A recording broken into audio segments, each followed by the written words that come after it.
Hello, everyone. Welcome back to Blood, Sweat, and Faith. This is episode 3. I am Renata del Carmen, and I am here with my favorite co-host, Tiffany E. Hi, Tiffany. Hello, Renata. Hello, everyone. I consider myself to be a lifelong learner and advocate for all things right and just, and I'm hoping to spread knowledge, love, and care in a world filled with a lot of uncertainty. I cannot wait to get into our topic for today. Yes, because today we are talking COVID, education, and the unpopular vote. My, oh my. I'm in New York, and we have been in phases opening the city back up from being on stay-at-home orders for almost a little over 100 days. Mm-hmm. And of course, like, people are out. I've seen people out. I've seen them out without masks, right? And there are a lot of important conversations happening, like that of education and what that will look like and reopening schools. I think it's popular in the news overall anyway, whether you are in the opening phase or not. What is like your experience with that? So I reside in a state that definitely went under quarantine orders, but masks were optional. And that was concerning for a lot of different reasons. Unfortunately, fast forward 2-3 months, and now we have some of the highest numbers in the country. And many students and parents have the same concerns that we have as educators. So I would love to unpack some of that today. Different, I guess, for every state. Every governor rules differently and has different pressures, right? There are other states that see as many tourists as New York does. And so, like, it's our city, the heartbeat here is a bit different because we don't have as many tourists. A lot of the people that were here in New York City are not necessarily from here. So it's a lot lighter as far as traffic and people and stuff like that. But considering that we are talking about reopening schools, it is concerning that people who haven't been here for quite some time will now come into a city that's kind of gotten a new groove, so to speak, where they're following certain guidelines and adhering to like orders from the governor and the mayor. And sometimes that is a little annoying because that is also conflicting on a day-to-day basis.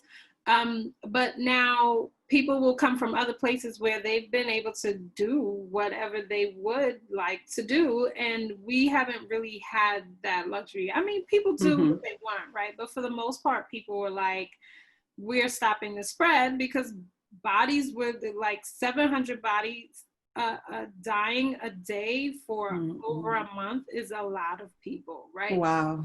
So we've seen that pain, we've seen the results of COVID and are still seeing the results of it, even from people who have bounced back.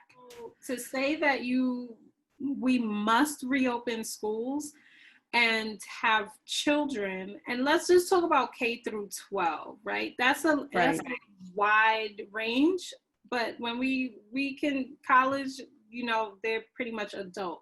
They can fend for themselves. But when you tell a 5-year-old that they must come to school, they must stand 6 feet apart from their classmate, they must wear their mask all day, they must not touch anyone else's pencil, they must not touch anyone else's toy, crayon, they have to be sanitized when they come into the building, they cannot leave the building and come back without their temperature taken and being sanitized again. And that goes for staff, students, and all of the above, right?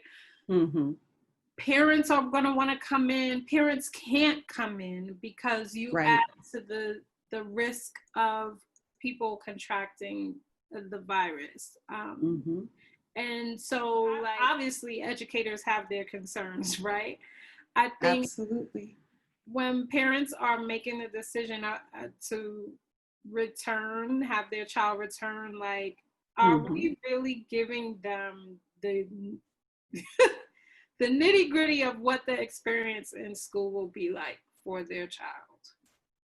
That's a great question. I think, honestly, given all that you shared and the many different dynamics of what it looks like in one school day, it's all trial and error. It is all trial and error. Whether you are going to have your parents take their children's temperature and put it in a spreadsheet before they get on campus, it's trial and error. And then there's another dynamic of it that I was having a conversation with a colleague a couple of months ago. What about the privacy component, right? If you take a child's temperature and they're within that range where they can't come in, well, everyone sees them driving off, and then there comes the rumor mill. Right. So it really is trial and error. I have so much respect for the administrators who are busting their butts to come up with the best plan possible, because Hi, that's me. Thank you, sis. Appreciate Thank you. Because this is no easy task. It's stressful. It's confusing.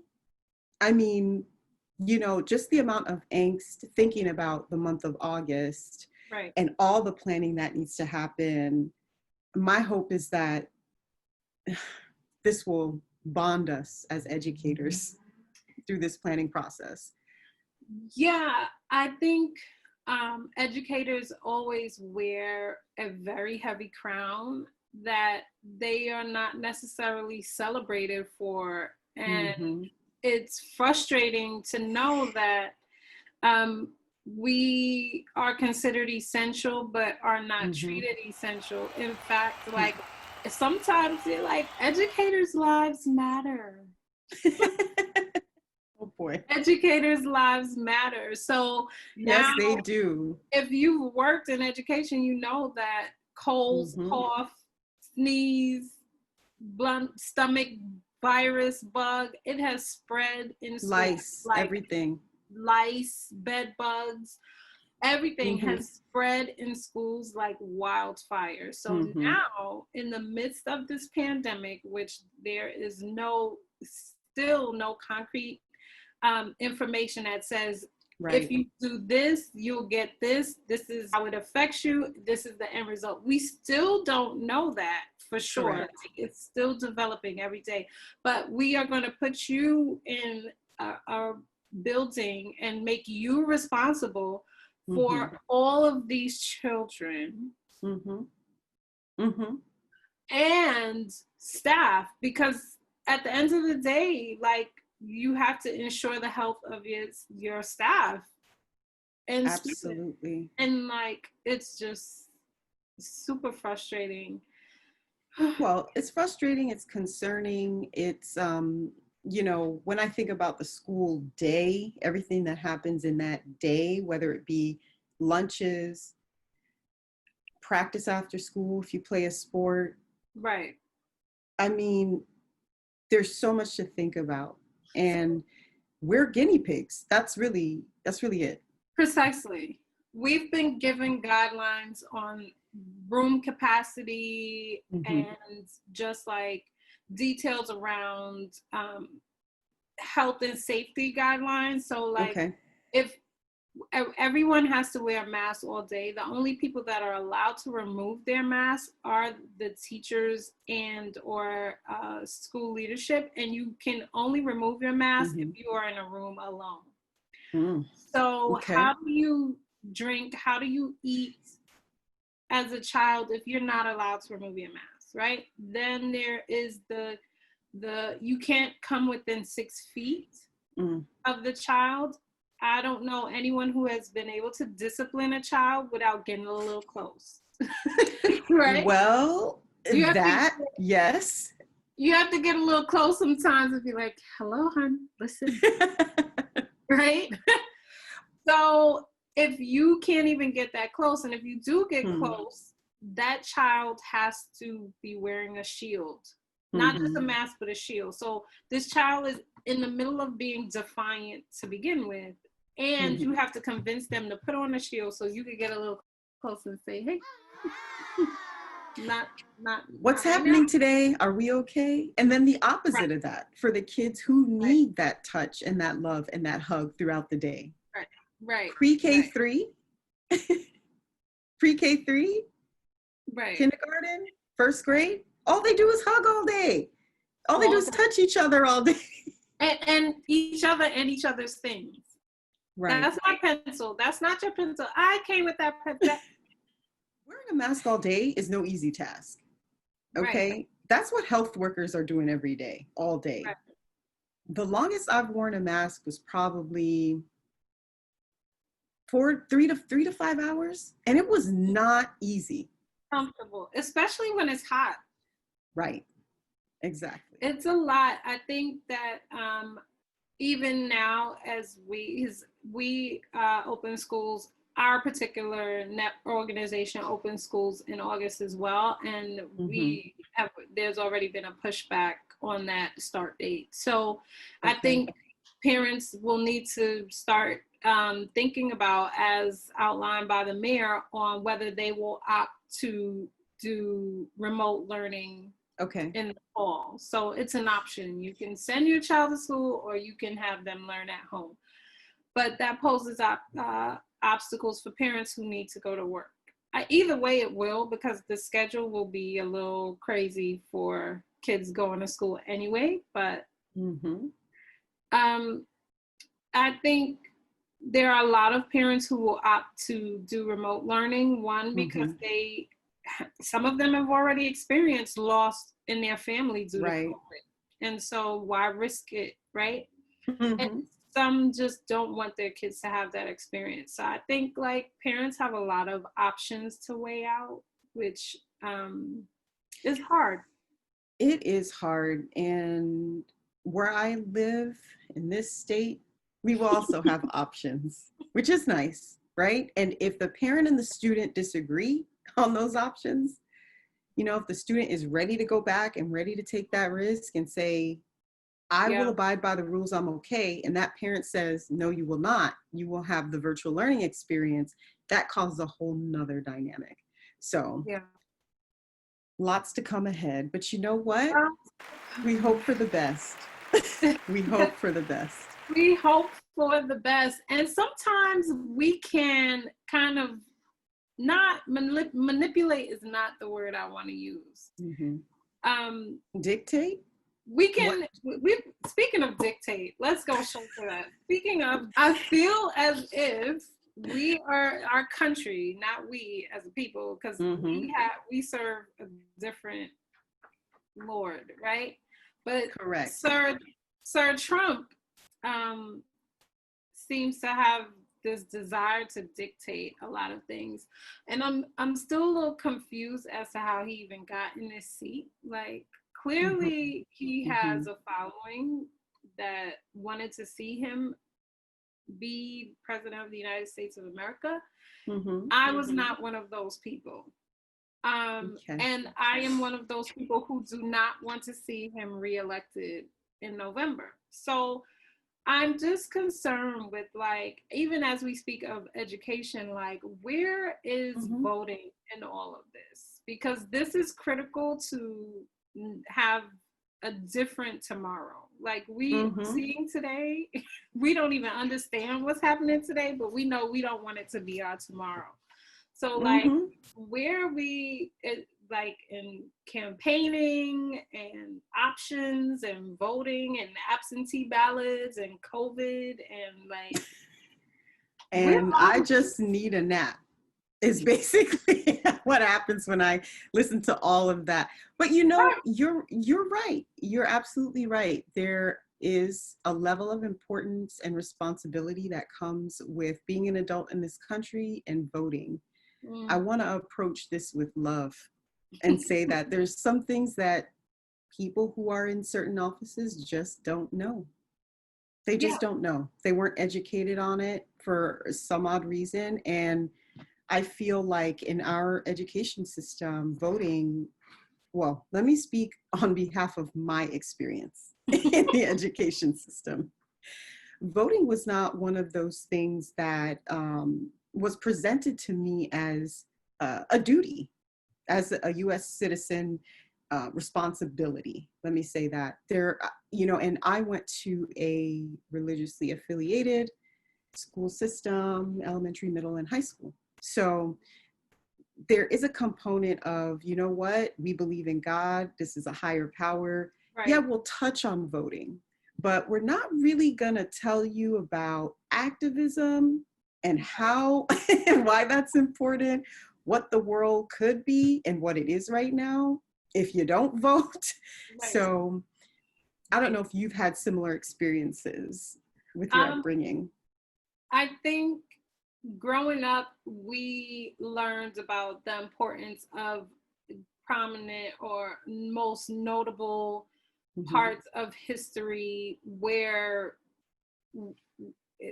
we seem to be liberated, whether it was as a woman or as an African American or different things like that, right? And it's like, because of the environment in which I was educated, elementary predominantly Black school, middle school predominantly Hispanic, high school was a combination. It was like a melting pot: Russian, Hispanic, white, Jewish, Asian. So each experience, different information was provided to me because of the culture of the school, right? But I would say that, as you said, it being presented as like your responsibility as an American citizen, no. It was like, if you happen to vote, you could possibly make change in the country we live in if you happen to decide that you would like to possibly. Interesting. Vote, right? Yeah. Imagine that. And so I'm very proud to say that the young people growing up right now, the high schoolers that I know, oh my goodness, they could run this country without a problem. It's a different breed, which I am excited about. Yeah. They are definitely activists. And I am excited to continue the conversation, because that's one thing that I feel as educators we need to ensure it doesn't go backwards. I felt like it went backwards in 2016, and and please share. There's all this, like, people went like in droves to the polls in 2008 when Obama won his first election. But I feel like from that first point, it started to backpedal. Like, people weren't really at the polls in 2012. They weren't at the polls in 2016. And my concern is, like, will people go to the polls in 2020? Or have they given up hope? And, like, what is keeping people from the polls? Like, what is keeping people from even learning about the whole process and understanding, like, the local elections? Why aren't people as interested in that as they are in, like, defunding the police, or like, so passionate about, but not about this voting scenario in a country where they pay taxes? Because, like, my money, that I worked, all right. Because if you go to a store and purchase something and it's not what the experience you expected, your customer service. You want to see the manager. You want to see the manager. Supervisor. But when you pay taxes, that you worked, Yes. So there are definitely, I agree with you, some foundational things that are way off with voting. And I think that's where a lot of individuals become discouraged, because two parties, just two. Okay. You have majority and plurality, and having an understanding of how that works, but then also being frustrated with just two parties. I 100% know that it is discouraging for many. Yeah. I think this conversation we could probably continue to have for quite some time, because obviously the election is not as far away as Mm-hmm. we would think, because our attention is pulled in so many different directions. Right. But also that this takes a rallying of people Mm-hmm. to be effective. And right now, I don't even think that the powers that currently be are even in a place to like advise us as the people on what we do. Right? The campaign has seen for the past 2 years or so, like, get rid of Trump. That is not enough, right?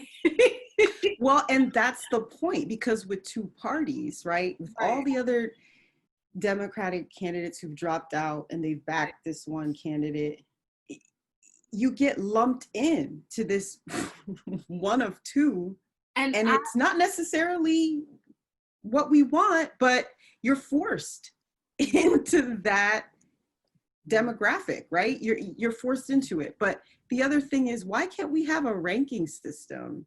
You know, we're so distracted now at this point with COVID, with trying to get kids back to school safely, that November is going to be here, like you said, in the blink of an eye. And blink then what? of an eye. And then we're like stuck, Correct. which is Correct. And not a good feeling, no, it's right? not. It's It's never not a a good good feeling, feeling. whether it is voting or anything else. Like, and Mm-hmm. so perhaps those are the reasons. I mean, we could explore all of our options. I think today Mm-hmm. we just want people to be aware of like what is happening, and Mm-hmm. about your community, like the even if that community is within the walls of your home, like it Yep. has to start somewhere. We all have a responsibility, as you so eloquently put it, as American citizens, to make our voices heard Mm-hmm. in those Absolutely. arenas, especially since we pay taxes. All of that, yes. Agreed. You Agreed. guys, it's been an amazing time, even though we've had some very, very heavy topics to just touch upon, because honestly, we've just Mm-hmm. touched upon it, but we will continue to unpack and hopefully bring you all some information that will be helpful to your decision making process in the next few weeks, whether it be in regards to education and what's next for your children, or to voting and what's next for our lives. That's where we stand with that. Tiffany, any last words for our lovely listeners? Stay safe. Stay safe. Wear your masks, please. Stay, And yes. yes, because things are very real out here. It exists. Like, COVID is a real thing, just in case anyone's on the fence about it. Right, a real thing, and we're not quite sure that it is. We are out of the lion's den yet, so Mm-hmm. yeah. Stay safe, everyone. Thank you again for watching. We will see you soon. Listening, Bye. watching, listening.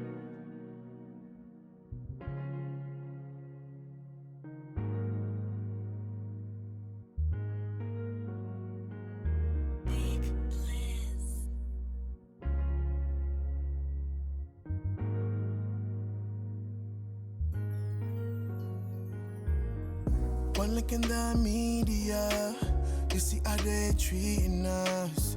You see how they beating us. You see how they killing us. It's a black man, it's your son. It's a black man, that's your seed. It's a black man, he don't